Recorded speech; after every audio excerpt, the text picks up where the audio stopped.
So this is going to be another movie review. This one's called Haunted Honeymoon, 1986. I like this movie. I'm giving it 3 out of 5 stars. It's a horror comedy, but I have to admit that horror comedy is hard to pull off. I've said it before many times in previous videos, but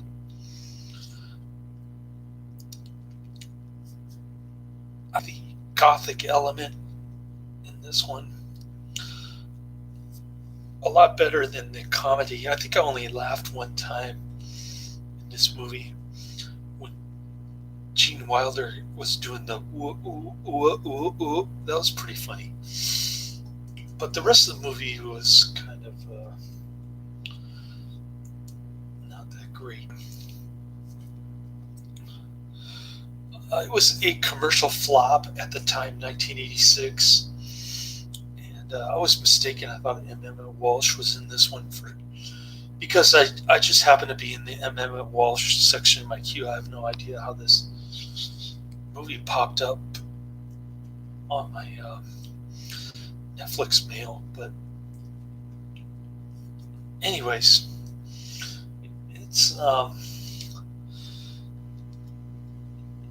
it cost $9 million, and I believe it made $8 million or $3 million, depending on who you ask. It only lasted in the theater for a week, and it was Gene Wilder's sort of idea that came about when he was in bed with Gilda Radner. No wonder it's such a box office bomb. It's Gilda Radner's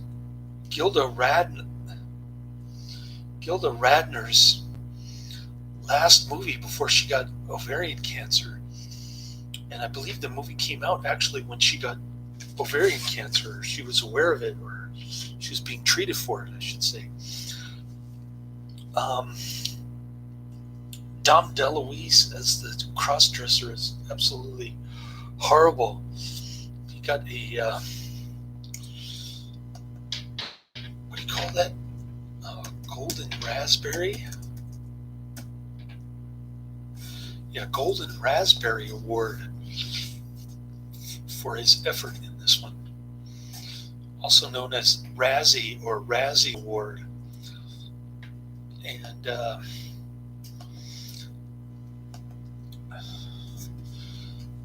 like I said, the comedy is really, really bad. So, Gene Wilder and Gilda Radner are 1930s horror radio personalities. The name of their radio show is actually Haunted Honeymoon. Not coincidentally, it sort of ties into the ending, but I didn't realize it until the end. I didn't really care at that point, but kind of reminded me a little bit about Dark Shadows with the werewolf, and pretty cool werewolf in this one. But anyways, I guess Gene Wilder had this idea of doing a horror comedy like Dr. X or something, or The Old House, whatever it's called. I can't remember the names that he was rattling off, but I think he was watching one of those movies, one of those 30s movies, horror. He calls it comedy chiller or something like that. And he was watching one of those movies in bed, and Gilda Radner was laughing at him like a little kid. So that gave him the idea for this movie, I guess. And so they're doing this radio show, and then Gene Wilder has some phobias about his tie and lightning and what else?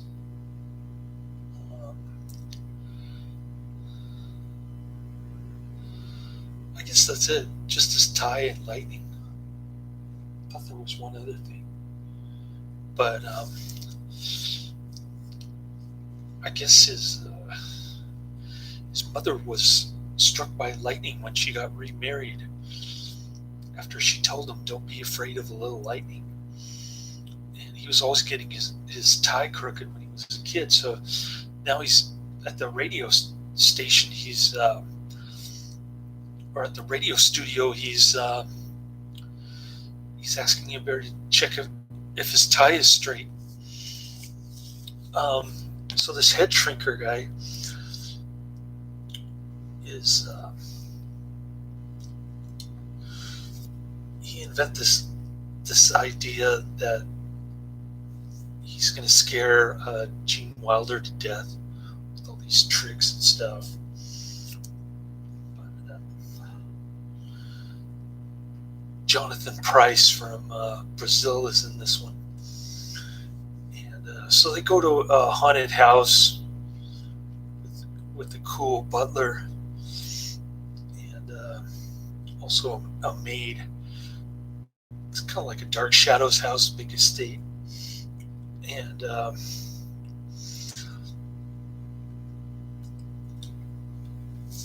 lot of family members showed up. Jonathan Pryce.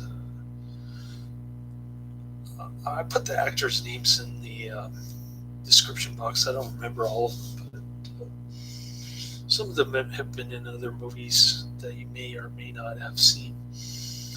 And it's pretty... the gothic element is pretty good. I think if they just would have left it as a regular horror flick and tried to eliminate all the lame comedy, I think it would have been a better movie. But anyways, it wasn't bad. It was okay.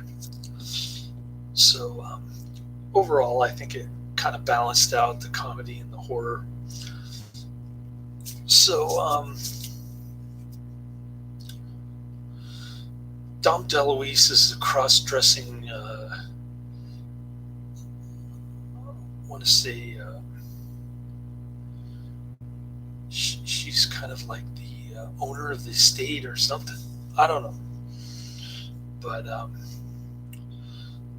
there's a werewolf creeping around. Turns out to be a genuine werewolf. And then it's not part of the trick that they're trying to play on Gene Wilder, but he discovers all of their props and things they use to fake him out and to scare him and stuff. But then the werewolf buries him in a coffin, and the butler's just kind of sitting there comatose for no apparent reason. But the dog sniffs out Gene Wilder coffin. Then Jonathan Pryce turns out to be the killer. He killed 2 people to make money or something. At least that's what he says in the movie. Couldn't quite follow what was happening, but anyways, kind of surprised me. I lied in my second to last previous video, I think. I said Emmett Walsh was in this. I think I already mentioned that, but he wasn't in it. I have no idea how this movie got in my Netflix queue. It must have been in the saved queue, and then it worked its way up somehow. That's the only thing I can think of. But anyways, I lied in my last video too. I said I was going to watch Drag Strip Riot. I already watched and reviewed that thing. And I had completely forgotten about it. So my next movies are the Bonnie Parker story and Machine Gun Kelly. Both AIP Driving Classics, I guess. Excuse me. So I only got 7 hours of sleep last night, which is kind of low for me, but at least these days, I've been kind of taking it easy, doing the red line and taking power naps. Nevertheless, 7 hours is kind of low for me. So I took a couple of nappy poo breaks today. I don't know if I can finish the Bonnie Parker story, but it should be a short movie, knowing AIP is probably only an hour long. So I might be able to finish it. I might not. We'll see how it goes, and I should check my bank account now to see if I've got too much money in my money market account. Maybe I can transfer some over to Robinhood for Tuesday.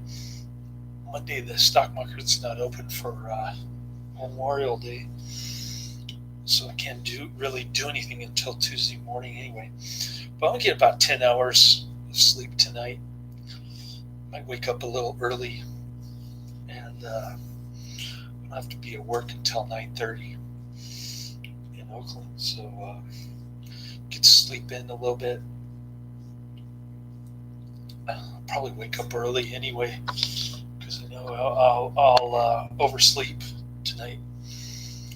But anyways, it's nice to have the day off from my other job,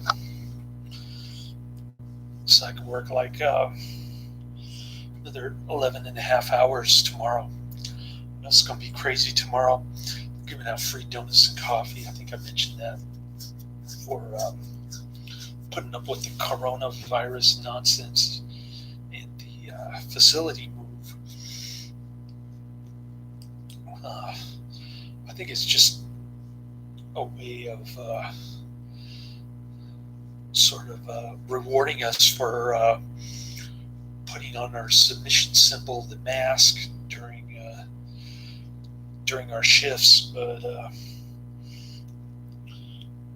I was thinking about it today, and I think during the daytime I should probably slip on my mask a little bit sooner before I arrive, in case somebody's outside watching. But during the nighttime, I don't think anybody's out there, so I'm not going to even worry about nighttime. Just the daytime tomorrow, and Saturdays that I work, I'll worry about that. And yeah, we've been eating lots of pasta. I had spaghetti. He had penny pasta, and I think I got 7 or 8 more left. So I'm just going through all these pasta, losing some weight, not eating as much meat. Got a couple of salads for Monday and Tuesday, so that'll be good. I won't gain weight like I did when the Safeway in Oakland didn't have any salads. They had a couple yesterday when I checked, so that was pretty good. Anyways, I don't want to bore you to death. I know this haunted honeymoon was supposed to scare Gene Wilder to death, but I think it was an interesting concept. Gene Wilder had the right idea. In all fairness, he just couldn't execute the comedy, and that's why it was a financial flop, I guess. I don't know. I'm just one person. I'm not an entire test market, pre-screening kind of thing. But I'm just speculating. Anyways, hope you enjoy your weekend. If you're in the United States, might be a 3-day or 4-day weekend for you. So I'll be working. Laters.